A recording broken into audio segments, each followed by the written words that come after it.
Hello and welcome to Africa Stars podcast. I'm the host, Carlos C.K. Kambaikwa.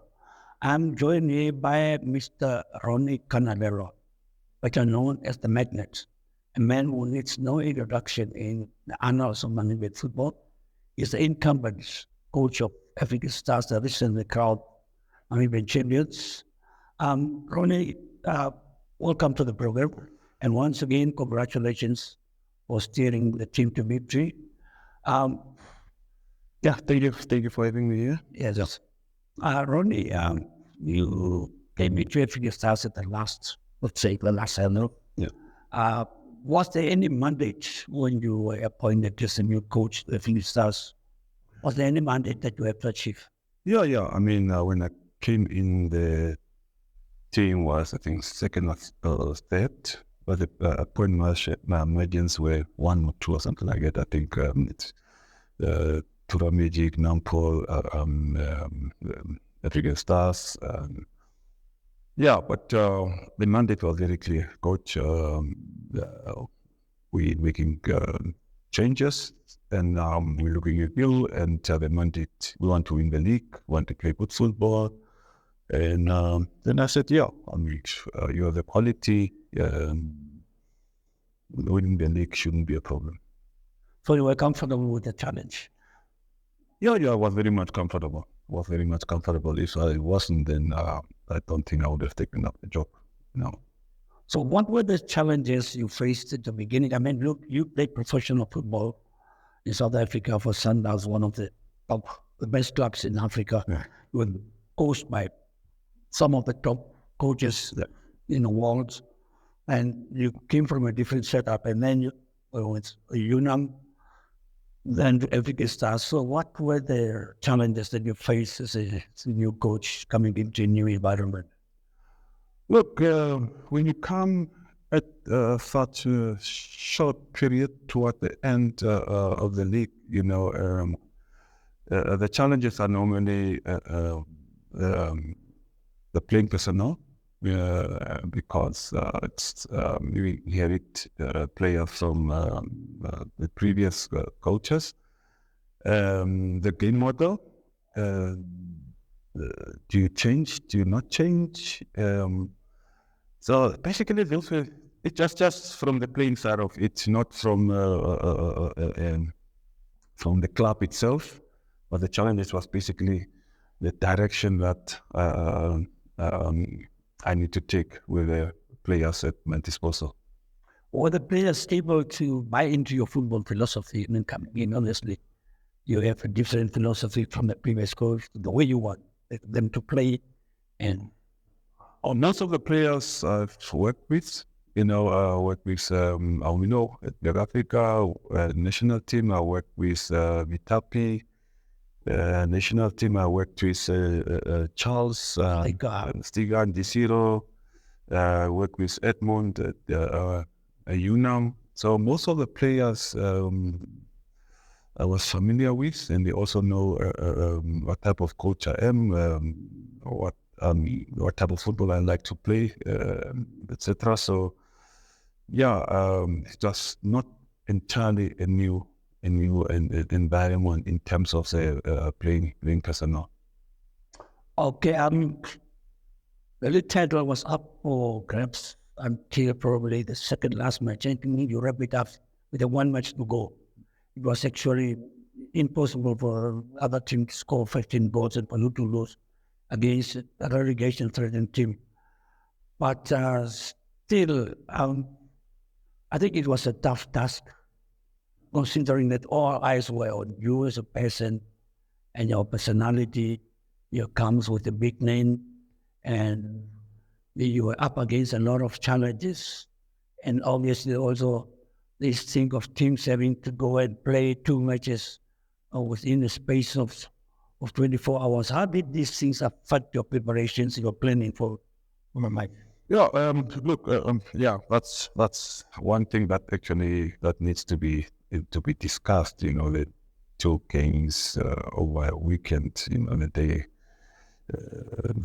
In consecutive days, it's not healthy for players. That's one. Number two, it also it interferes with the social lifestyle of the players, because they are human beings. Can be just weekend after the other. It's just football, and during the week is training. When do the players actually have a life for themselves and their families? And those could also be some of the contributing factors towards why players decide to go all the rain, and end up doing things, that they are not supposed to, in terms of indiscipline, etc., etc. So those are some of the things that we need to look into as well, and but looking at the race itself, yes, there were difficult games. The toughest was obviously the Chula and Mighty Gunners game, and but I went into this game, with a very positive mind. I knew that if we play in a certain way, we'll come out with a result against Chula. The Mighty Gunners game, we basically were looking at getting a point out of it, because they had a day of rest, and we had to play and travel. But our game also started late. Instead of 2:00, our game started at 6:00, and past 6 actually, because it started raining. So we finished a little bit late, and we had to do our recovery in terms of the ice bath and eat, and immediately travel. We arrived in Uchuarongo, past midnight, and when we arrived past midnight, you have players that will struggle with sleep, and you have players that will end up sleeping, around 3 or 4, and and when it comes to waking up, it's anything can happen. You can't tell a player to sleep for 6-7 hours, and yes, as others will, some will not, and that can also affect your plans in terms of the dynamics of the game as well. But we didn't lose the game. We didn't lose the game because we were tired, etc. But I always because I always look into what happened, how did this go, and it was just wrong decision making. We played the ball in the wrong area instead of going on the sides into a 1-against-1, and stretch them a little bit, and we played a short part. They intercepted, and they play on a counter, long ball counter attack, and because they have fast players, and then that was it. But we had a very good moment towards the end with Aulo and Chuja, where the goalkeeper made good double save, in space of a split second. But I think we should have actually buried that ball But after that,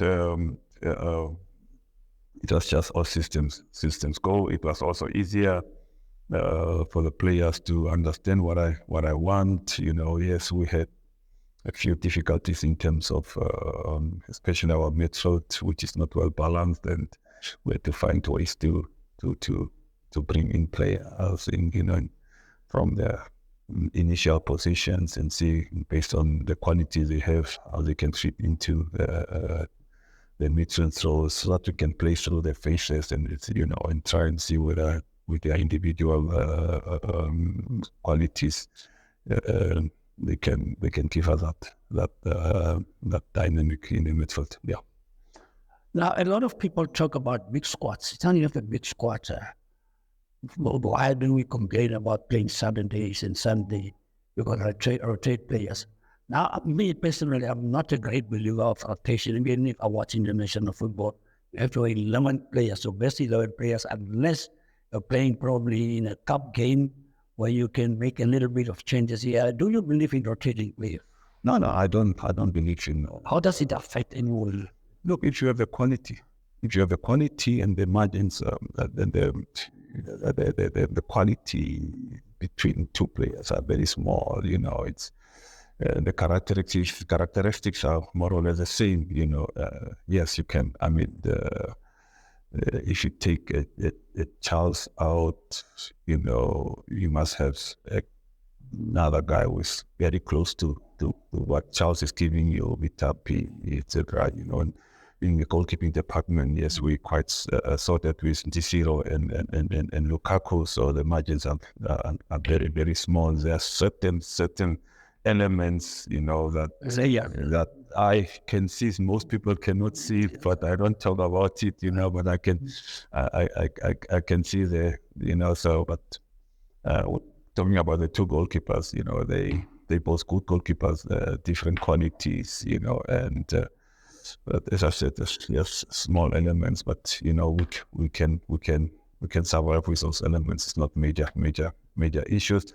In the other positions, yes, you have your youngsters that are very dynamic, quick. They give you a different element, dimension compared to your Juja and your Willow, your wet tools, but the qualities are still not the same. In certain moments you can see that your big players are not really giving you what you want, but you don't want to temper with a squad or with a team at that particular moment, and then you wait until you get something that you want, and then you can say, okay, now I can bring in the younger ones and do complement to where the other guys left off. Now, Everton Stars played 3 times against Chula. First game ended in a draw. And then they lost in the King Cup, which was actually a very disappointing result, which culminated in the coach also being shown the door, exit door. And then you went up to the north. I don't think they were actually title contenders, but there were a lot of hype around them and the crowd and everything. And you beat them at their home turf. Was that, shall we say, that was the defining point where you could see, now guys, we can fashion a result here. We can actually win the title. What was your message to the players? Yeah, I watched their first match, Chula's against us, the Akakengo. Actually to see it on YouTube. It was a game of interest for me, in terms of what is in this Chula team, what is going on, and etc. And I also use some of the footage, in my, because I was doing my KPA license as well, so I used some of the moments in my assignment, where I had to cut certain clips and then created a training session out of it. And I watched Chula games against Stars, and it's a game that Stars was supposed to win. That's one. Number two, I looked at how Stars supposed to win in terms of the chances they created and didn't take. And I look at how Chula scored. It was just a miscommunication between the two central defenders and the goalkeeper, and then they capitalized on that. The Hake Kingo one, Stars was under strength, obviously, because some of their players were out with the national team. So Chula capitalized on that, and but when we went to the north, I said, okay, this weekend we're playing Chula, we're playing Mighty Gunners. It's going to be a lot of long balls. There's going to be a lot of running. It's a game of war. So you need soldiers. So what I did, I played with a double six, Stiga and Besha. Besha with a bit of aggression, Stiga controlling the situation, and I told Besha, okay, you go for Shidolo. Wherever he goes, Besha, you go with him. He goes deep, you go with him. He comes, it attacks, you go with him. So we neutralize them in that aspect, and Stiga played with, it went on to what is it? Levy. On Levy and but I know Levy. Levy is not physically a very strong player, He's skillful. Yes, yeah. And so he's skillful, but I said it will not work in this game. So you just neutralize him. Let Besha do all the dirty work along next to you, And yes, it was 1-0, but I think we could have awarded, I think, very good chances to increase the game. Yes, Chula towards the end, they started throwing everything. They started overloading certain areas, and it's normal when you are losing. You increase your intensity, and they try to take control of the game towards the end. But as I said, it was a game of where we need to fight for 90 minutes plus, and that's what we did. We took our chance from a set piece, and To be brutally honest, I know all coaches, you have your calendar. You check this 8-away game against Suran. Then we look at the record, home, say 1 point, 3 points. Did you go there full out? The first and 3 points or 1? We went to it. We went to. Were you confident? We went to Chula with 3 points in our mind. There's a friend of ours, who came to the hotel, and he was like, "Coach, you have to win this game." I said, "No, we're going to beat Chula. We're going to beat Chula. So after the game, we came and said, "Thank you very much." So the whole idea was 3 points. Yes. And it started raining, which was also good because now we could play our normal. We could try and play through the faces because the surface is wet, so the ball was, instead of bouncing around, it was just kicked, and that was also the plus point. Now the feedback from our players in terms of playing in the area, were the players comfortable and buying into your football philosophy, their level of professionalism, or what you want to do? I'm sure that you come from a very high level, and the players have to buy into your philosophy. So how was it? Now you simplify it. We had the day after training where I brought my monitor, brought my laptop, and we connected it, and then I showed them the game model, how I want things to be done with the diagrams, etc. And explain the moments of the games, the 5 moments of the game, the attack, defense, and the 2 transitions, and the main principles and the sub principles in all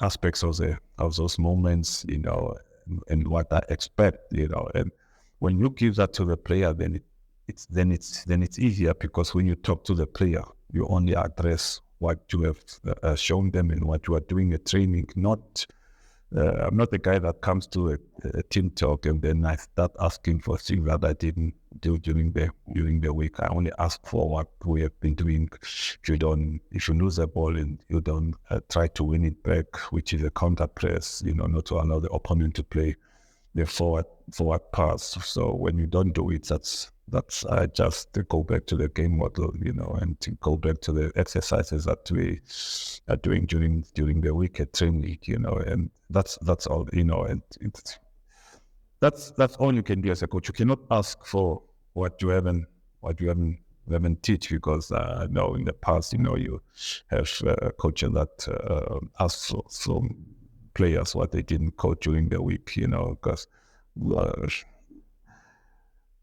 you train the way you play, and you play the way you train. That's my understanding. I can't go into a game and say today we are playing 3-5-2, but during the week we're training from the 4-3-3 formation. Every dynamic was from the 4-3-3 formation. Every little thing that we were doing a training with small numbers is from the 4-3-3 formation or any other formation. So, but when we go into the game, we go into what we have been doing during the week. That's so. It's from that mindset of way of doing things. It's easier for players to take in information. So. And the first game was always going to be easy. Not difficult because everybody and the coaches knew is bringing in new tactical aspects into our game. And for me as a coach, we want to see whether what you did during the week will be applied onto the pitch. And the first game we could have lost to Civics too because of the information the coach has about me. He knows that I like to play from the back through the faces, so he dropped his pressing a line to the middle set and tried to win the ball back and tried to win the ball there and go on the break. It's normal. I understood, but all you ask from your players is to be a little bit responsible and make sure that they don't take the ball away easily because you are open and but we survived. So we survived. We took the point. I said okay, but I also look back in my previous jobs. When I came back from from Bloemfontein, I took over the Black Africa job. So as I say, in my first game, after 2 weeks into training, your first match, we lost 2-0. But I was also looking at a certain dynamics with the other players understanding what they want. And, you could see that there was a bit of disappointment. But, I just said, look, it's a first game. After this one, things will be better. And it was better because we were 7th on the log. We were chasing stars, and towards the end, I think Nigel was 10 points, but towards the end, it was 4 or 5 points, because it was also very difficult to catch up with stars because they had a very good team and they were taking their points. So from 7th, we took the second position. So from that, and with now we always started slow because we bring in raw players, from Norway, academy, second division, first division, and then it's you have to coach. If you are not coaching, you will not develop. You will not get anything out of this player. So based on that, I knew that the first game will be easy. The second game against Tigers, because I told the chairman then in the meeting that, look, we have no business to lose against Civics and Tigers, and the second game was much, much easier. Easier because Bakero just took over Tigers and up to 3 days before he took over 3 days before he took over the Tigers job. Actually 2 days because he left on the first day and Friday was with Tigers and playing on Sunday. So he had the information and how we have been working during these 2 weeks or the 10 days that he was with me, etc. And but I know he wants to play football, but I also knew that it was going to be very, very difficult for them to do that in a very short space of time. So they were just reacting to what we are going to present on the day, which was easier. And the second half, he made one mistake. He he tried to use a system that I introduced, a system that he will always come to me and say, Coach, I want to play the 4-4-2 diamond with, the dynamics, etc., and so I said, and so he came with that approach, but the one mistake he made is that he didn't put a diamond, he put a square midfield, so two, the two attacking and two number 10s and two 6s, So what I did, I said, I don't have to change or equal the numbers in midfield. I'll go with a 3-man midfield. I'll just go with the 6-6 and I'll put my 10 in between these two defensive midfielders. So now they have to decide who is taking that number 10. So either way, there's always going to be an imbalance in their setup when we have the ball. And defensively, I just put my 10 again between the two 6s and just shift my players around when we are defending. So, and they struggle. There was a lot of energy but I as long as you are not troubling us, for me, I always say, no, it's okay. We can go for it. Now, Ronny, you are the only qualified coach with a license in Namibia. And obviously, that is also somehow is the pressure on African Stars to bring in foreign coaches. Now, the next step is obviously ensure that African Stars, there's always been their target. They will compete again in the CAF Champions League, while they were narrowly beaten. Are there any areas that you have identified where probably weaknesses or where you need some improvement, where you want to bring in more new blood? Yeah, obviously we need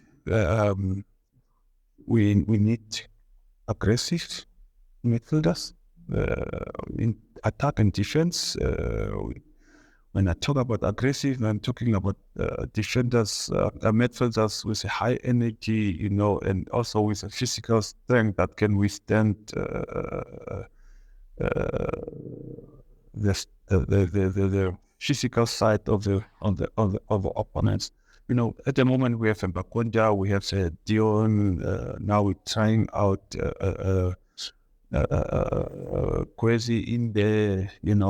But if we go to the Champions League, they are going to eat us up. That's basically it's deep waters. So we are going to face sharks. In that on that platform. So we need sharks as well. We need players that can when things are going against us in terms of not being able to play, then that you have players that can go into a physical battle until we start settling and sorting ourselves out and be able to play. So the midfield for me is the critical area.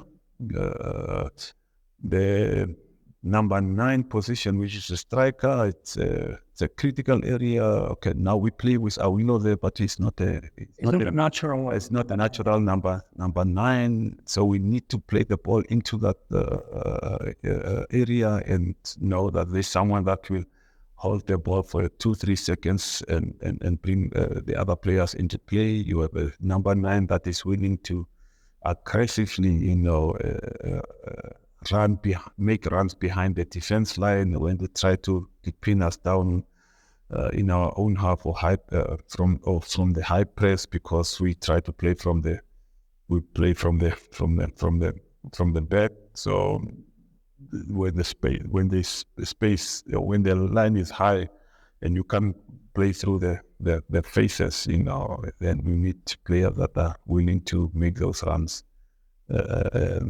behind the defense line, So yeah, we need to find a balance. We have players that are good in terms of making use of that space, that can make use of that space when the line is high, but they lack other tactical and technical aspects. We need time to develop. Before I let you go, 2 questions. I've noticed this thing, even at African Stars, you see a couple of foreign players sitting on the bench. Now, my way I look at things, I think if a foreign player is not good enough to be in the starting lineup, we should not be in the tin box. It should be let go. No, I want to know what your take is on about the second question. Where do you want to take everything else from here? Your first question, yes. I mean, we know the standard of our football. We know the level of our footballers, and when you bring a player who's below the level than what we have, then it doesn't make sense. Then it shouldn't be around. But why does it happen? I would possibly, not possibly, but then we have to question the recruitment process. Yeah. How is it possible that we have a substandard foreigner, in our setup, who is not better than The local guys. So before we go foreign, we have to first strengthen our team, with local base players who are better than what we have. And then the ones that are not good enough for African Stars should actually phase out, and then we bring the better players locally, and then we strengthen with foreign base players that should be in the starting lineup on a week in, week out basis. So yeah, that's the way to go. That's the way to go. The way forward, obviously, yeah, that's something that we need to sit and talk. I'm actually just busy with my report, and then when that is concluded, then obviously we'll have that meeting, and I'll present it to the team, and we'll discuss it, and we'll take the way forward, obviously, from there. But my understanding from where I'm seated now, basically, it's clear that we need changes. We need to strengthen the team. In certain moments, it's very, very difficult, to look at your bench and say, can I take this risk? And that shouldn't be the case. Should automatically just say, okay, CK, come, the direct swap. Give us a different dimension here. This game, I want this and that from you. That's it. It should not be a case of, okay, now, let's go through then. That's the issues we have at the moment in certain areas of on the pitch. So we need to fix that. Thank you very much, Ronny, and I wish you all the best. And it looks like you are in good space. No, thank you. No. That's come to the end of this African Stars podcast. For all of us, goodbye.